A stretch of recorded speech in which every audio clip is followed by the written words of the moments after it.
1970 NASA ने अपना एक मिसाइल लॉन्च किया, अपोलो 13, जो गोले की रफ्तार से भी तेज चांद की तरफ जा रहा है और इसमें बैठे हैं 3 एस्ट्रोनॉट। आज इस स्पेसक्राफ्ट को अंतरिक्ष पे 3 दिन बीत चुके हैं।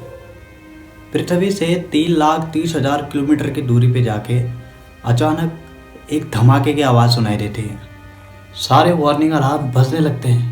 पता लगता है उनका एक ऑक्सीजन टैंक पूरी तरह फट चुका है और दूसरे ऑक्सीजन टैंक की हवा बहुत तेज़ी से कम हो रही है। धरती पे बैठे मिशन कंट्रोल को यकीन नहीं होता। उनको लगता है कोई तकनीकी खराबी होगी। धमाके की वजह से स्पेसक्राफ्ट धरती से पृथ्वी से इतना दूर चला गया कि ये एक वर्ल्ड रिकॉर्ड बन गया। आज तक कोई इतनी दूर पृथ्वी से नहीं गया था। चांद पे लैंड करना तो दूर की बात है। अब सवाल ये आता है कि ये तीनों जिंदा हैं, जिंदा बचेंगे कि नहीं, क्या ये धरती पे वापस आ भी पाएंगे कि नहीं। नमस्कार, मैं हूं आपका दोस्त मनोज। आज इसी बारे में इस वीडियो में बात करेंगे। साल 1969 में नासा के अपोलो 11 और अपोलो 12 दोनों मिशन सक्सेसफुल रहते हैं। एस्ट्रोनॉट चांद पे कदम रखकर सेफ धरती पे वापस आते हैं। नासा ने अपोलो 20 की प्लानिंग कर रखी थी। नासा ये चाहता था उसका ये प्लान अभी जारी रहे। नासा अभी अपोलो 13 की तैयारी में जुटा हुआ था। अपोलो 13 का मेन उद्देश्य ये था कि चांद पर जाके वहाँ पे वैज्ञानिक परीक्षण करना कि चांद कब बना और कैसे बना। अभी अपोलो 13 को पृथ्वी से लॉन्च हुए 55 घंटे बीत चुके हैं और एस्ट्रोनॉट स्पेसक्राफ्ट में एंजॉय कर रहे हैं। लाइव टेलीकास्ट करके दुनिया को दिखाते हैं कि जीरो ग्रेविटी में कैसे रहते हैं। नासा का मिशन कंट्रोल अमेरिका के ह्यूस्टन शहर में था। यहाँ पर बैठे हुए वैज्ञानिक छोटी से छोटी गतिविधि पर नज़र रखे हुए थे और अपोलो 13 के एस्ट्रोनॉट के साथ उनको गाइड कर रहे थे। उस घटना के बारे में बात करने से पहले अपोलो 13 के स्पेसक्राफ्ट के बारे में बात करते हैं। ये स्पेसक्राफ्ट 3 भागों में बना होता है। पहला भाग आता है लूनार मॉड्यूल। लूनार मॉड्यूल का काम तब होता है जब ये चांद के ऑर्बिट में पहुंच जाएगा। चांद के ऑर्बिट में पहुंचने के बाद लूनार मॉड्यूल स्पेसक्राफ्ट से अलग होगा और इसमें 2 एस्ट्रोनॉट बैठ के चांद पे उतरेंगे और काम पूरा होने के बाद लूनार मॉड्यूल में बैठकर वापस स्पेसक्राफ्ट में आएंगे। लूनार मॉड्यूल की अपनी लाइफ सपोर्ट होती है कि पानी और ऑक्सीजन की सप्लाई और बिजली की सप्लाई खुद देता है। मेन भाग है कमांड मॉड्यूल। ये तीनों अभी इसी कमांड मॉड्यूल में बैठे हैं। इसी में सारे कंप्यूटर सिस्टम लगे हुए हैं। अपोलो 13 कमांड मॉड्यूल के जरिए ही धरती में मिशन कंट्रोल के संपर्क में रहता है। तीसरा भाग है वो है सर्विस मॉड्यूल। इसको आप स्पेसक्राफ्ट का दिल बोल सकते हैं। सर्विस मॉड्यूल ही कमांड मॉड्यूल में पानी, बिजली और ऑक्सीजन की सप्लाई करता है और इसमें एक इंजन भी लगा रहता है जो स्पेसक्राफ्ट को चांद तक पहुंचाएगा और वापस धरती पर लेके आएगा।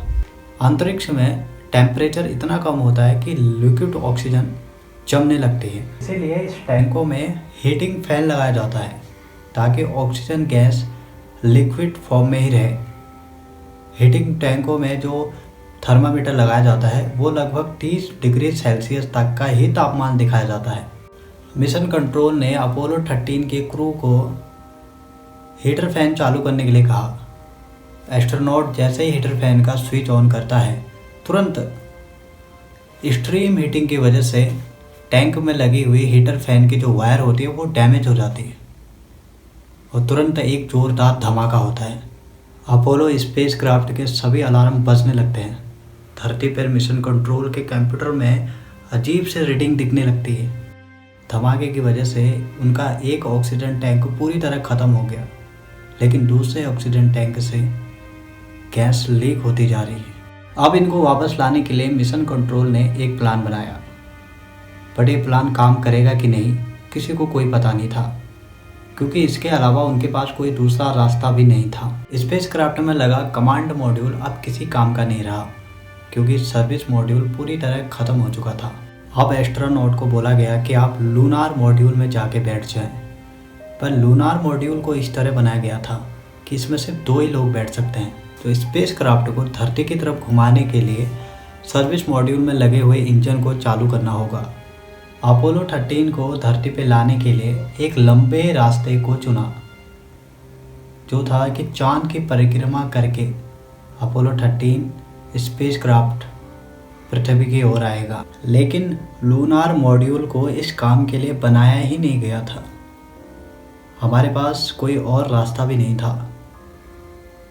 लूनार मॉड्यूल के इंजन को बर्न किया गया। लूनार मॉड्यूल के इंजन के एक प्रेशर से स्पेसक्राफ्ट पृथ्वी से 4 लाख से भी अत्यधिक दूरी तय कर देता है। ये अब तक का एक वर्ल्ड रिकॉर्ड बन जाता है, क्योंकि पृथ्वी से इतनी दूर कोई नहीं गया। स्पेसक्राफ्ट जैसे चांद की परिक्रमा करके पृथ्वी की ओर मुड़ता है, तो लूनार मॉड्यूल के इंजन को एक बार फिर बर्न किया जाता है, जिससे स्पेसक्राफ्ट चांद की ग्रेविटी से बाहर निकलता है और पृथ्वी की ओर बड़ी तेजी से आता है। सबसे बड़ी चुनौती अभी आनी बाकी थी, क्योंकि पृथ्वी के वायुमंडल में आने के लिए एक सही एंगल का होना बहुत ज़रूरी होता है। लेकिन प्रॉब्लम ये थी कि सही एंगल को फिक्स करने के लिए कमांड मॉड्यूल का इस्तेमाल किया जाता है। लूनार मॉड्यूल में ये प्रोग्राम फिक्स नहीं है। अगर सही एंगल से एंट्री नहीं करी तो ये स्पेसक्राफ्ट पृथ्वी के वायुमंडल से टकरा कर बहुत दूर जा सकता है। फिर ये एस्ट्रोनॉट कभी वापस नहीं आ सकते। तीसरी बार लूनार मॉड्यूल के इंजन को बर्न किया जाता है। सौभाग्य से इस बार ये बर्न झेल जाता है और एक सही एंगल को फिक्स कर लेते हैं। अब इनको कमांड मॉड्यूल में जाना होगा, क्योंकि कमांड मॉड्यूल को ही री एंट्री के लिए डिजाइन किया गया है। अब समय आ गया है लूनार मॉड्यूल और सर्विस मॉड्यूल को अलविदा कहने का। सर्विस मॉड्यूल को कमांड मॉड्यूल से अलग किया जाता है। जब इस सर्विस मॉड्यूल को अलग किया जाता है तो एस्ट्रोनॉट देखते हैं कि सर्विस मॉड्यूल में कितना डैमेज हुआ है। आमतौर पर एस्ट्रोनॉट लूनार मॉड्यूल को चांद के ऑर्बिट में छोड़ के आते हैं, लेकिन इस मिशन में लूनार मॉड्यूल ने अब तक के एस्ट्रोनॉट की जान बचा रखी थी। कमांड मॉड्यूल से लूनार मॉड्यूल को भी अलग किया जाता है। अब पहली परेशानी ये थी कि धमाके की वजह से अगर कमांड मॉड्यूल की शील्ड टूटी होगी तो वायुमंडल में आते ही ब्लास्ट हो जाएगा। अब कमांड मॉड्यूल पृथ्वी के वायुमंडल में घुस गया है और एक आग के गोले में तब्दील हो चुका है।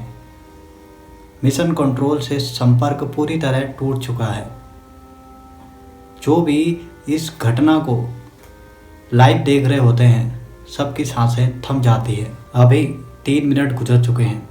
नासा के वैज्ञानिकों के साथ साथ धरती पे मौजूद सब उनकी सलामती की दुआ करते हैं। 3 मिनट पूरे होने के बाद 10 सेकंड गुजर जाते हैं, 30 सेकंड गुजर जाते हैं, 1 मिनट 20 सेकंड गुजर जाते हैं, लेकिन कोई संपर्क नहीं होता है। लेकिन फाइनली ब्लैकआउट के 4 मिनट 27 सेकंड के बाद एस्ट्रोनॉट की एक आवाज़ आती है। तीनों एस्ट्रोनॉट सही सलामत वापस धरती पे आ जाते हैं। उसके बाद भी नासा का अपोलो मिशन चला और आखिरी अपोलो 17, अपोलो 13 की ये कहानी सबको सोचने पे मजबूर कर देती है। आपको ये वीडियो कैसे लगी कमेंट में ज़रूर बताएं और इंतज़ार करें मेरे अगली वीडियो का। तब तक के लिए नमस्कार।